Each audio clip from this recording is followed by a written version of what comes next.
नमस्कार, सवाल पब्लिक का स्पेशल एडिशन देख रहे हैं आप। आपके साथ मैं हूं श्वेता भट्टाचार्य।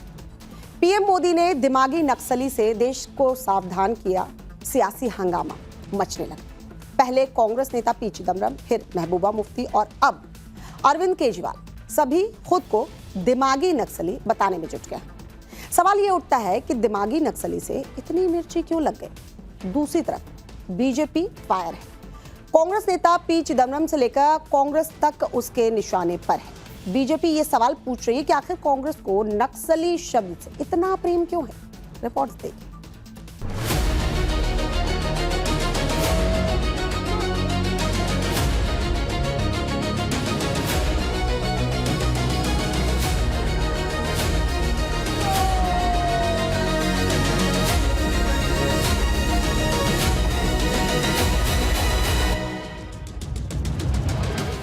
हथियारी नक्सल तो गए, लेकिन दिमागी नक्सल, ये दिमागी नक्सल मौके की तलाश में है। हिंसा अराजकता के वो रास्ते खोज रहे हैं। दिमागी नक्सल यही तो है अंधभक्त जो मोदी जी के। दिमागी नक्सल ही तो है ये। माननीय प्रधानमंत्री जी ने स्वतंत्रता दिवस पे बोला था और आज नाग पंचमी आते आते ये जितना दिमागों में जहर था वो सब पूरे दिमाग से उजागर होकर उन्होंने खुद स्वीकार कर लिया कि हम क्या हैं। प्रधानमंत्री जी जिस कंटेस्ट में इस्तेमाल कर रहे हैं ना, वो सारे परजीवी उनके अपने यहाँ पाए जाते हैं।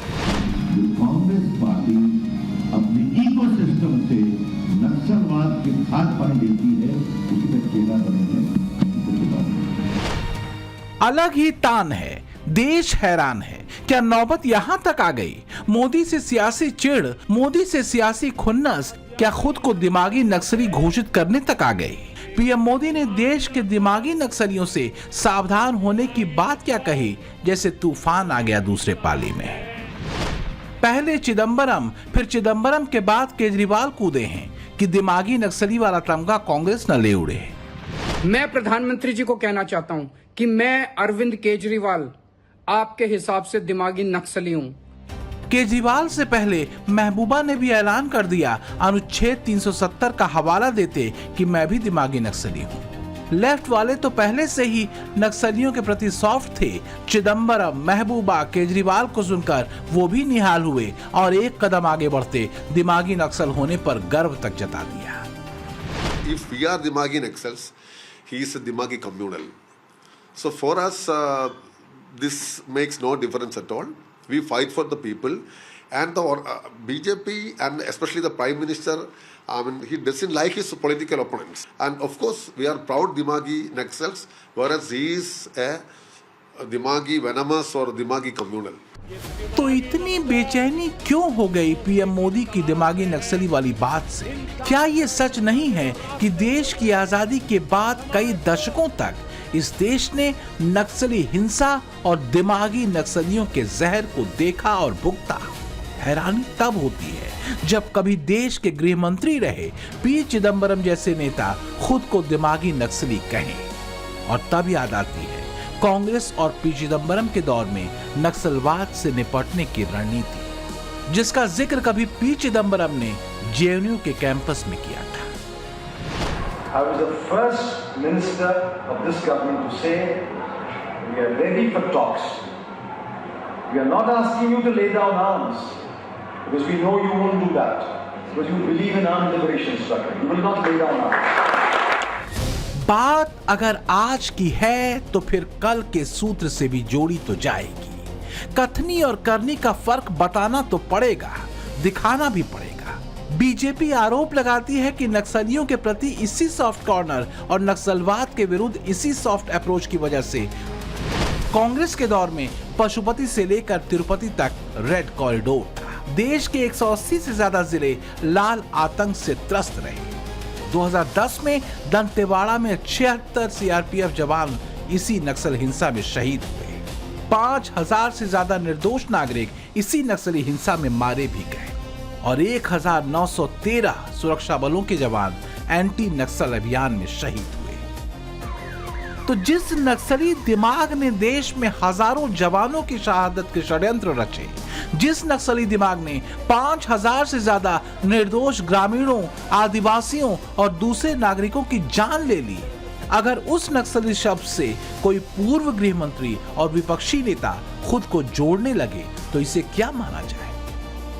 क्या अब भी समझना मुश्किल है कि देश की सबसे बड़ी समस्या अगर कांग्रेस के दौर में और ज्यादा विकराल हुई तो इसके पीछे वजह क्या थी?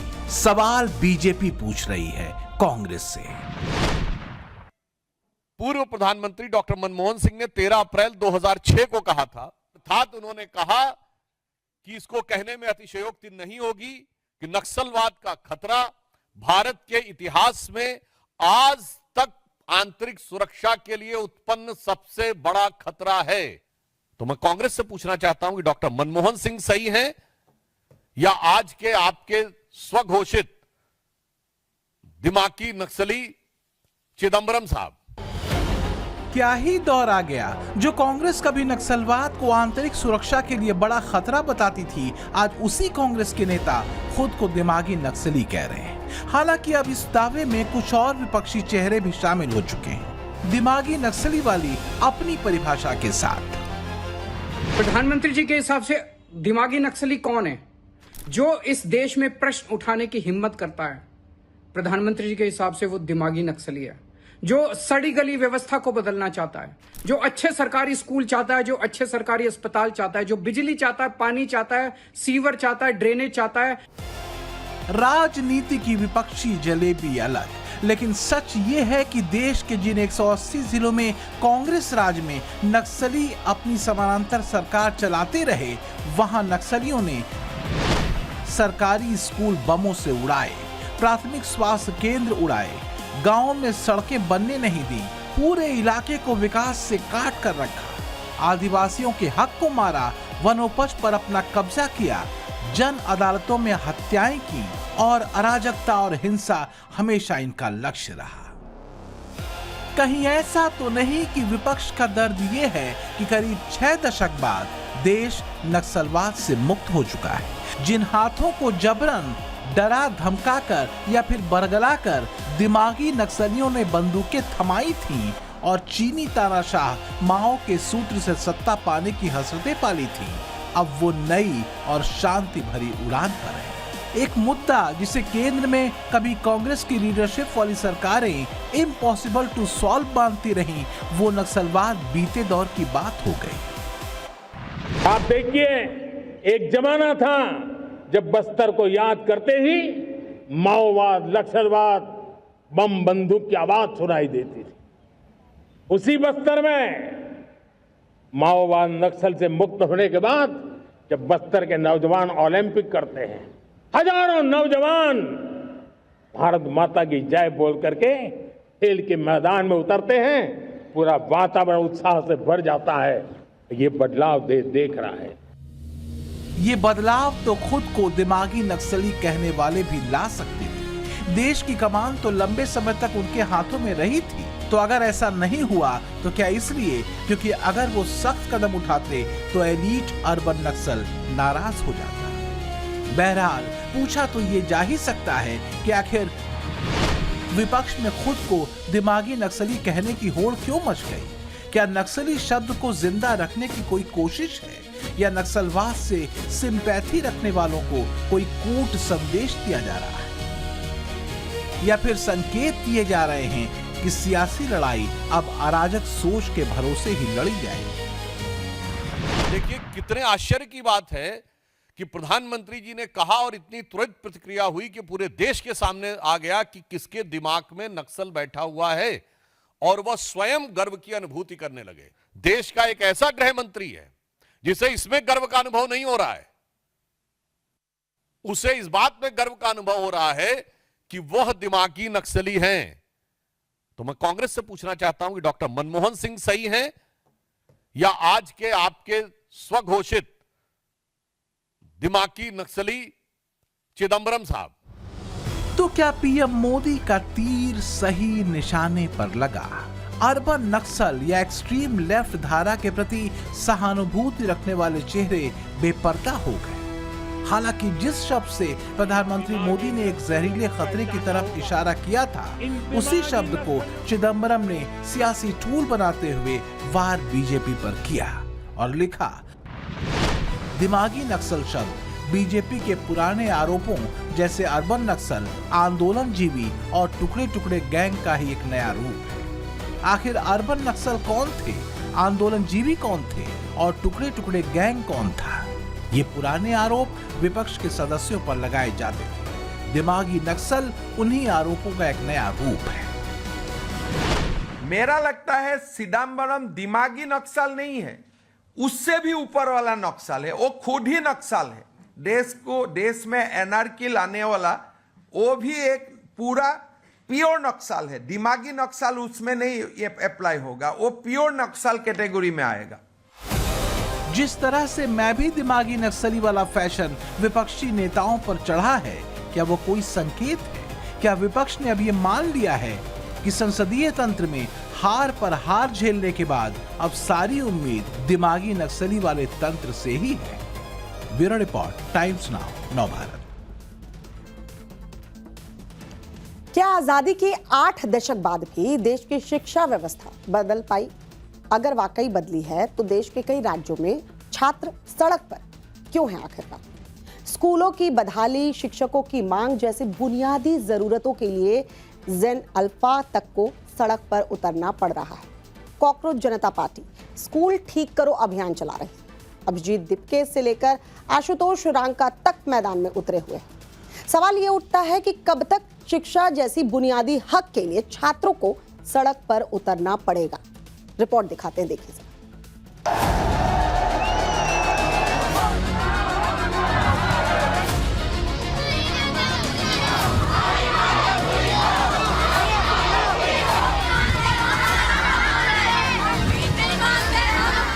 देश के जिन नौनिहालों को क्लासरूम में होना चाहिए था, वो सड़क पर हैं। जिन बच्चों को सबक याद करना था, उनकी जुबान नारे लगा रही है। अपने हक की आवाज बुलंद कर रही है। ये देश के एक सूबे, एक जिले, एक जगह का किस्सा नहीं, कमोबेश देश के हर कोने से ऐसी तस्वीरें सामने आ रही हैं जो सवाल खड़े करती हैं।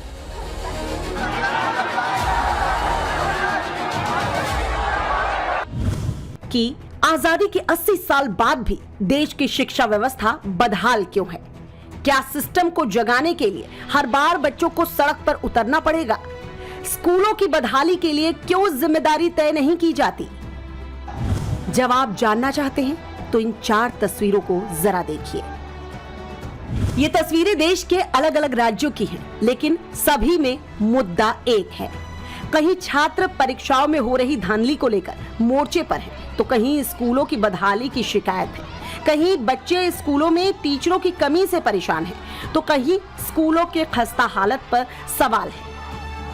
पारदर्शी परीक्षाएं, रोजगार और पेपर लीक जैसे मुद्दों पर जेन जी के बाद अब जेन अल्फा का जुनून हवाओं का रुख अपनी ओर मोड़ने लगा है। लखनऊ चलते हैं, जहां एक बार फिर देश के नौनिहालों को किताबों को छोड़कर सड़क पर उतरना पड़ा। स्कूल शुरू होते ही सर्वोदय स्कूल की छात्राएं कैंपस से बाहर निकल आई और नारेबाजी करते हुए प्रदर्शन शुरू कर दिया।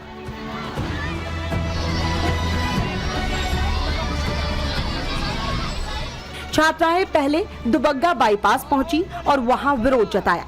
इसके बाद जुलूस के रूप में बालागंज चौराहा पहुंची, सड़क के बीचों बीच घेरा बनाकर बैठ गई। लखनऊ में मूक बधिर छात्र छात्राओं ने प्रदर्शन किया। मांग ये कि मूक बधिर स्कूलों को अपग्रेड कर बेहतर शिक्षकों की तैनाती की जाए। छात्रों के प्रदर्शन के बहाने समाजवादी पार्टी को सरकार को घेरने का मौका जरूर मिल गया है। क्या समाज कल्याण मंत्री, मुख्यमंत्री को लखनऊ में उनके ही नाक के नीचे ये दिख नहीं रहा है कि जेन जी और जेन अल्फा की जो रिक्वायर्ड है वो अच्छी शिक्षा व्यवस्था है, आप उनको अच्छी शिक्षा व्यवस्था दीजिए। यूपी में पिछले कुछ हफ्तों के दौरान कई जगह छात्र अपनी मांगों को लेकर सड़क पर उतरे हैं। इसी के बहाने समाजवादी पार्टी सरकार को घेरती नजर आई। अखिलेश यादव कई बार सरकार पर आरोप लगाते रहे हैं। इसी को लेकर मुख्यमंत्री योगी आदित्यनाथ ने जबरदस्त पलटवार किया। आज ये कह रहे हैं कि हम स्कूलों का वीडियो बनाएंगे। जरूर बनाओ भाई। हमने तो ऑपरेशन कायाकल्प के माध्यम से हर स्कूल के अच्छी फ्लोरिंग बनवाने में योगदान किया है। बालक और बालिकाओं के लिए अलग अलग टॉयलेट बनवाए हैं, पेयजल की व्यवस्था दी है, स्मार्ट क्लास और डिजिटल लाइब्रेरी वहां दी है, फर्नीचर देने के कार्य किए गए हैं। सीएम योगी लखनऊ में एक कार्यक्रम में बोल रहे थे। यूपी के सरकारी स्कूलों पर सवाल उठाने वाली समाजवादी पार्टी को 2017 से पहले का दौर भी याद दिलाया। सवाल ये 17 के पहले क्या था? 17 के पहले न भवन थे, और भवन था तो शिक्षक नहीं था, शिक्षक नहीं था, शिक्षक है तो छात्र नहीं थे, अगर छात्र भी है शिक्षक भी है तो आधे बच्चे सत्र पूरा होने के पहले ही छोड़ करके चले जाते थे, क्योंकि पेयजल की व्यवस्था नहीं थी, टॉयलेट नहीं थे। ये बात सही है कि ऑपरेशन कायाकल्प ने यूपी में सरकारी स्कूलों की तस्वीर बदल दी है। पेयजल, शौचालय, library, science lab, smart classes, digital संसाधन और आधुनिक सुविधाओं ने सरकारी स्कूलों को पूरी तरह बदल दिया है। ऑपरेशन के तहत 1.32 लाख स्कूलों का कायाकल्प किया जा चुका है। बच्चों के लिए 3.42 लाख डेस्क बेंच उपलब्ध कराने की कार्रवाई तेजी से चल रही है। 1,30,000 से ज्यादा स्कूलों में लाइब्रेरी तैयार की गई। हजारों स्कूलों में स्मार्ट क्लास चलाई जा रही हैं। यानी पिछले कुछ साल के दौरान यूपी के कई सरकारी स्कूल प्राइवेट स्कूलों को टक्कर दे रहे हैं। लेकिन क्या देश के हर राज्य में ऐसा ही है? राजस्थान के अलवर के स्कूल का जरा हाल देखिए। छत कब सिर पर गिर पड़े कोई नहीं जानता, और गिरी भी बच्चे बाल बाल बच गए। लिहाजा स्कूल की हालत ठीक करने और टीचरों की तैनाती की मांग को लेकर बच्चे धरने पर बैठ गए। कॉकरोच जनता पार्टी के आशुतोष रांका भी आंदोलन में छात्रों के साथ थे। रांका ने सरकार को स्कूल ठीक करने का अल्टीमेटम दे दिया। फिर क्या था, आनन फानन में स्कूल में 7 टीचर तैनात किए गए। अब छात्र स्कूल को दुरुस्त कराने की मांग पर अड़े हैं, जो जरूरी भी है। जानना चाहते हैं क्यों? पिछले साल 25 जुलाई को भारी बारिश के बाद झालावाड़ में एक स्कूल की छत गिर गई, जिसमें 7 बच्चों की मौत हो गई थी और 28 से ज्यादा बच्चे घायल हुए थे। वैसे ये सिर्फ राजस्थान की समस्या नहीं है। सरकारी स्कूलों की बदहाली नेशनल प्रॉब्लम है, और इसी बदहाली को दुरुस्त करने जेन-ज़ी से लेकर जेन अल्फा तक सड़क पर उतरे हुए हैं। इसी को लेकर राजस्थान सरकार ने बड़ा फैसला लिया है। राजस्थान के सरकारी स्कूलों में बाहरी लोगों की एंट्री पर सख्ती लागू कर दी गई है। राजस्थान के सरकारी स्कूलों में बाहरी लोगों के प्रवेश और फोटो वीडियोग्राफी पर रोक लगाई गई है। बिना इजाजत स्कूल परिसर में एंट्री और छात्रों शिक्षकों की रिकॉर्डिंग नहीं की जा सकेगी। आदेश के मुताबिक स्कूल के प्रिंसिपल की परमिशन के बिना कोई भी शख्स स्कूल कैंपस में एंट्री नहीं कर पाएगा। प्रिंसिपल की लिखित इजाजत के बिना छात्रों और शिक्षकों की फोटोग्राफी, वीडियोग्राफी, इंटरव्यू या किसी भी तरह की रिकॉर्डिंग पर रोक रहेगी। बिना इजाजत स्कूल में दाखिल होने वालों के खिलाफ सख्त एक्शन की बात भी कही गई है। ये चीजें मीडिया पर भी साफ तौर पर लागू की गई हैं। मीडिया को भी पूर्व अनुमति के बिना प्रवेश नहीं दिया जाएगा, और इस प्रकार के ये जो पोस्टर्स हैं, ये आवश्यक सूचना और वैधानिक चेतावनी के आदेश को जो है चस्पा किया गया तमाम स्कूल्स के बाहर। इसमें अगर किसी भी छात्र की वीडियोग्राफी, फोटोग्राफी की जाती है किसी भी व्यक्ति के द्वारा, तो उसके ऊपर पोक्सो की धारा में मुकदमा भी दर्ज किया जाएगा। राजस्थान सरकार के इस आदेश को लेकर सियासत भी गरमाई हुई है। कांग्रेस सरकार पर हमलावर है। अपनी नाकामियों को छुपाने के लिए इस तरीके का ये जो आदेशों का हथियार काम में ले रहे हैं, ये कतई चलने वाली बात नहीं है। सारी अव्यवस्थाओं के बीच में इस तरीके का ये तुगलक की फरमान जो है वो चलने वाला नहीं है, इनको वापस लेना पड़ेगा। राजस्थान सरकार के फरमान पर आने वाले दिनों में राजनीति और गर्मा सकती है। सवाल ये है, क्या इस तरह के आदेश का जेन जी और जेन अल्फा पर असर पड़ेगा? क्योंकि ये सिर्फ एक राज्य की बात नहीं है। माइक की जगह हाथ में खाली बोतल और बदहाली की ग्राउंड रिपोर्टिंग।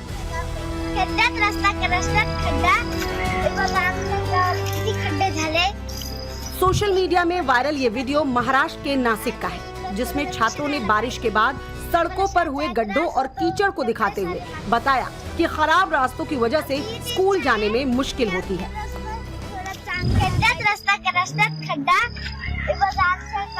खड्डे झाले, इकडे कोणी लक्ष पण देत नाही, इकडे थोडं लक्ष द्यायला पाहिजे। आम्हाला शाळेत जायला त्रास होतो, कपडे सारे माखून जातात चिखलाने। आमची हीच इच्छा आहे की आमचे रस्ते थोडं चांगलं व्हायला पाहिजे, सगळं चांगलं व्हायला पाहिजे। ये वीडियो जेन अल्फा वाली जनरेशन की जागरूकता को दर्शाता है। सोशल मीडिया यूजर्स ने छात्रों की तारीफ की और कहा कि ये बच्चे असली मुद्दों पर ध्यान ला रहे हैं और सरकार भी इसे सीरियसली ले रही है। Bureau report, Times Now Navbharat. Uttar Pradesh में 27 में होने वाले विधानसभा चुनाव से ठीक पहले जेन जी बड़ा मुद्दा बना हुआ है।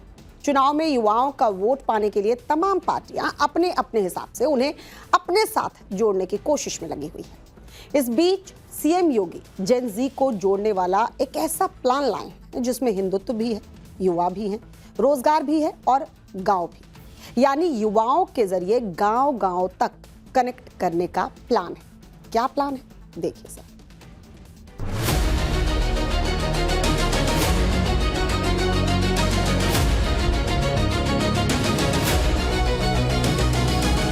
जन्म जन्म का नाता है, गाय हमारी माता है, वह सनातन धर्म की माता है। मुख्यमंत्री योगी गौमूत्र, गौशाला, गौमित से आगे नहीं बढ़ पा रहे। अब बताओ, एक तरफ एआई की बात कर रहे हैं और दूसरे गौमूत्र की बात कर रहे हैं, इनकी कौन बात मानेगा बताओ आप। अखिलेश यादव और उनकी पार्टी योगी आदित्यनाथ के गौ संरक्षण अभियान पर सवाल उठा रहे हैं। शायद अखिलेश यादव योगी के विजन और मकसद को समझ नहीं पा रहे हैं, लेकिन योगी का ये प्लान 2027 में चुनावी हवा को भी बदल सकता है, क्योंकि योगी आदित्यनाथ ने जो नया प्लान तैयार किया है, इसमें आस्था है, सनातन है, युवा है, एकजुटता का संदेश है, साथ ही गांव-गांव तक पहुंच है। योगी सरकार गौ संरक्षण अभियान को जेन जी से जोड़ने जा रही है। जन्म जन्म का नाता है, गाय हमारी माता है, वह सनातन धर्म की माता है। गाओ विश्वस्य मातरः, उसको भारत की धरोहर के रूप में हमें सजोना चाहिए। अपने घरों में गौ पालन का काम करना चाहिए। सरकार गांव-गांव अभियान चलाकर युवाओं को गौवंश के संरक्षण, गौ सेवा और इसके सामाजिक आर्थिक महत्व के प्रति जागरूक करेगी। इसके लिए करीब 10,000 गौ मित्र तैयार किए जाएंगे। पहले मास्टर ट्रेनर प्रशिक्षित होंगे और फिर उनके माध्यम से अन्य लोगों को प्रशिक्षण दिया जाएगा। गौ संरक्षण और गौ सेवा में पहले से रुचि रखने वाले लोगों को इसमें वरीयता दी जाएगी। साथ ही योगी सरकार गौ संरक्षण को ग्रामीण अर्थव्यवस्था, प्राकृतिक खेती, महिला सशक्तिकरण, हरित ऊर्जा और रोजगार से जोड़कर आत्मनिर्भरता का मॉडल विकसित करने पर काम कर रही है। पूज्य योगी आदित्यनाथ जी माननीय मुख्यमंत्री जी के नेतृत्व में प्रदेश की युवा पीढ़ी को कैसे जहर मुक्त गौ आधारित प्राकृतिक खेती का खाद्यान्न मिले, उनकी थाली में दूध की दही हो, वो ज्ञानवान, बुद्धिमान, वीरवान बने। इसके लिए स्कूल के कॉलेजों में गांव-गांव जो गौ सेवा से जुड़े लोग हैं उनको 10,000 युवाओं को उत्तर प्रदेश में प्रशिक्षित किया जाएगा। यानी सरकार की कोशिश है कि गाय को सिर्फ आस्था के मुद्दे तक सीमित न रखा जाए, बल्कि उसे गांव की अर्थव्यवस्था और रोजगार से भी जोड़ा जाए।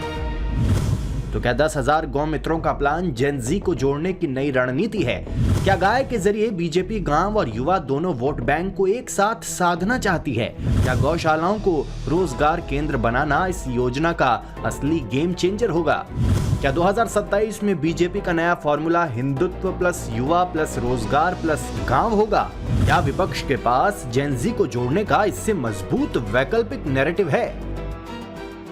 एक तरफ परंपरागत सांस्कृतिक मुद्दा, दूसरी तरफ युवा कनेक्ट और तीसरी तरफ रोजगार और ग्रामीण अर्थव्यवस्था, यानी एक योजना कई सियासी संदेश।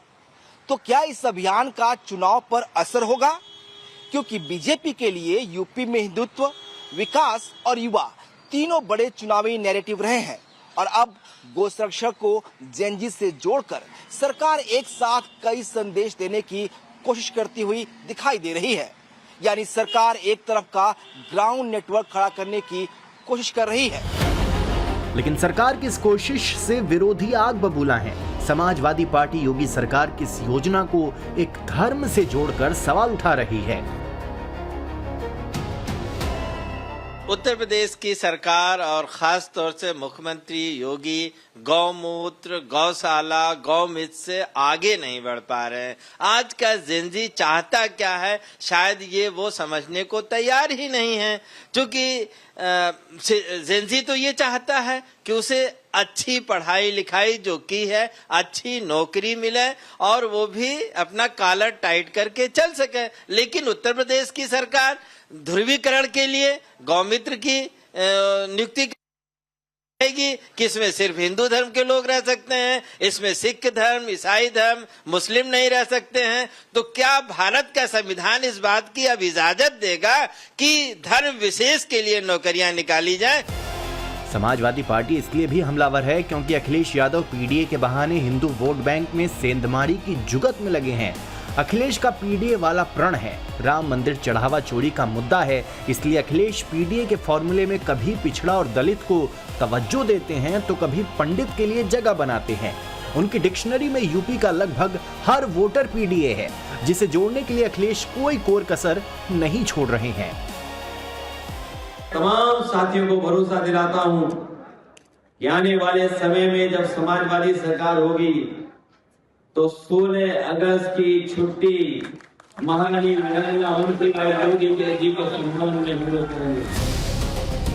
लेकिन अखिलेश किस कोशिश को योगी आदित्यनाथ जाति में तोड़ने वाला नैरेटिव बता रहे हैं और अब योगी सरकार ने ऐसा प्लान तैयार किया है जिसका सबसे बड़ा असर गांव में दिखाई दे सकता है। क्योंकि 10,000 प्रशिक्षित लोग अगर गांव-गांव तक पहुंचते हैं तो गौ संरक्षण का संदेश सिर्फ सरकारी विज्ञापन नहीं रहेगा बल्कि स्थानीय स्तर तक लोगों तक पहुंचेगा।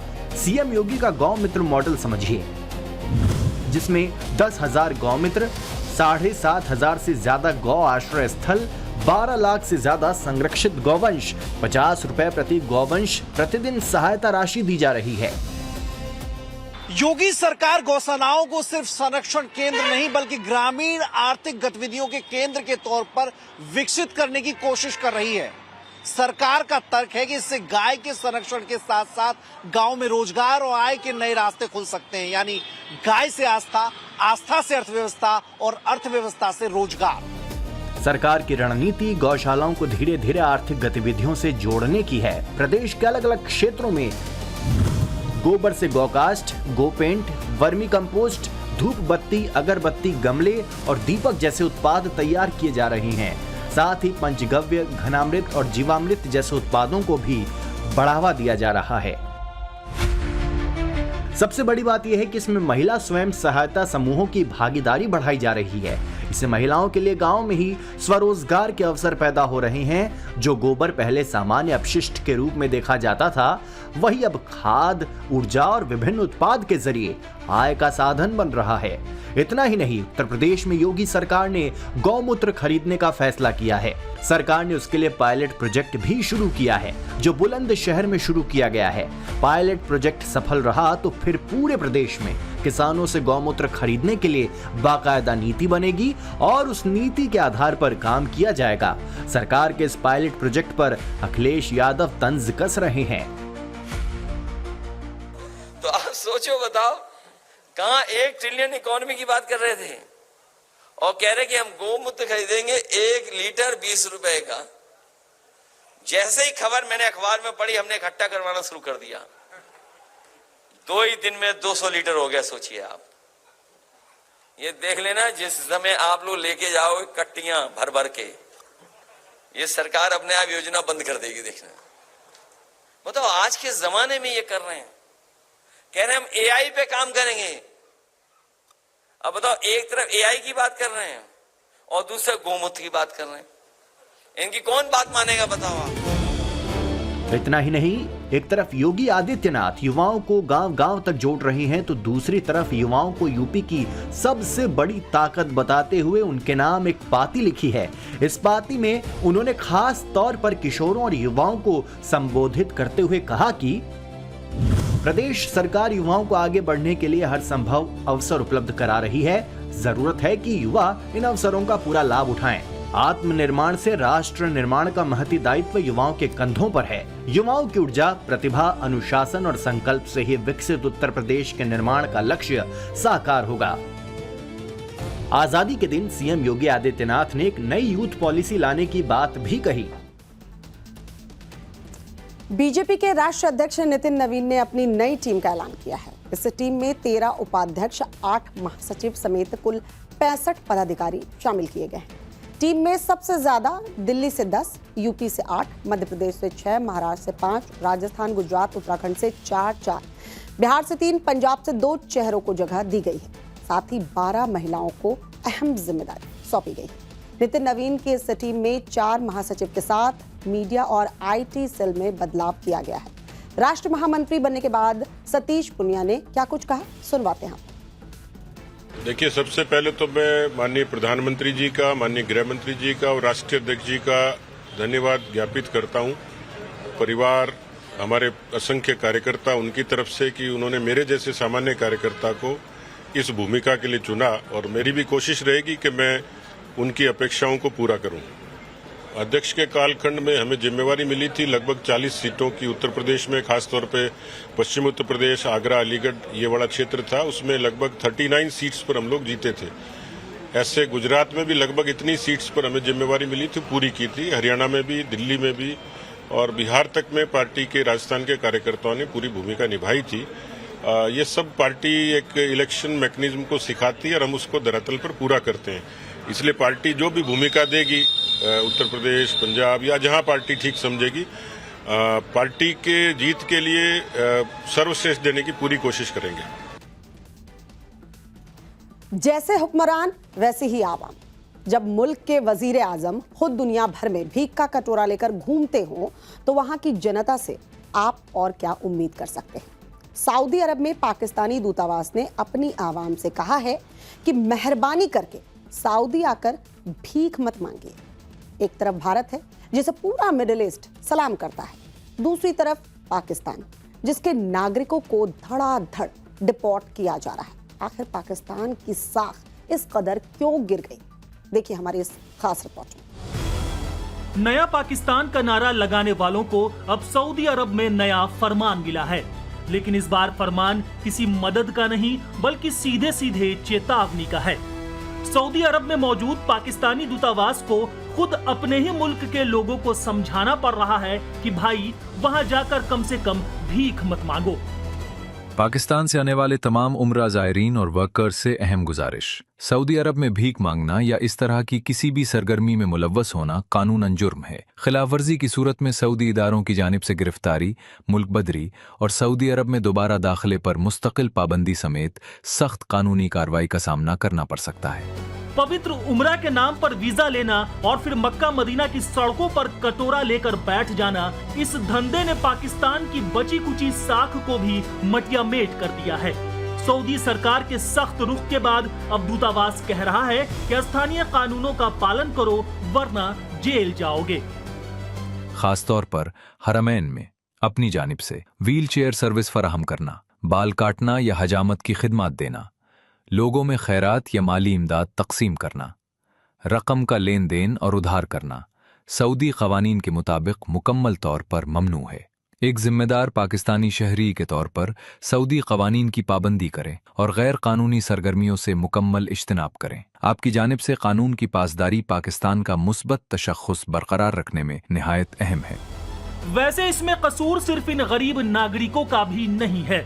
जब मुल्क के हुक्मरान ही सुबह से शाम तक दुनिया के कोने कोने में IMF और मित्र देशों के सामने भीख का कटोरा लेकर खड़े रहते हो तो बेचारी अवाम क्या सीखेगी? जैसी राजा वैसी प्रजा। पाकिस्तान के हुक्मरानों ने पूरे देश की अर्थव्यवस्था को उधार और इमदाद के भरोसे छोड़ दिया है। कर्ज चुकाने के लिए नया कर्ज लेना ही जहां की राष्ट्रीय नीति बन चुकी हो, वहां के नागरिक अगर रोजगार न मिलने पर विदेशों में हाथ फैलाने लगे तो अचरज कैसा। पाकिस्तान के हुक्मरान बड़े होटलों में सूट बूट पहनकर अरबों डॉलर मांगते हैं और ये गरीब सड़कों पर चंद रियाल मांगते हैं। फर्क सिर्फ तकनीक और पैमाने का है, फितरत तो दोनों की एक ही है।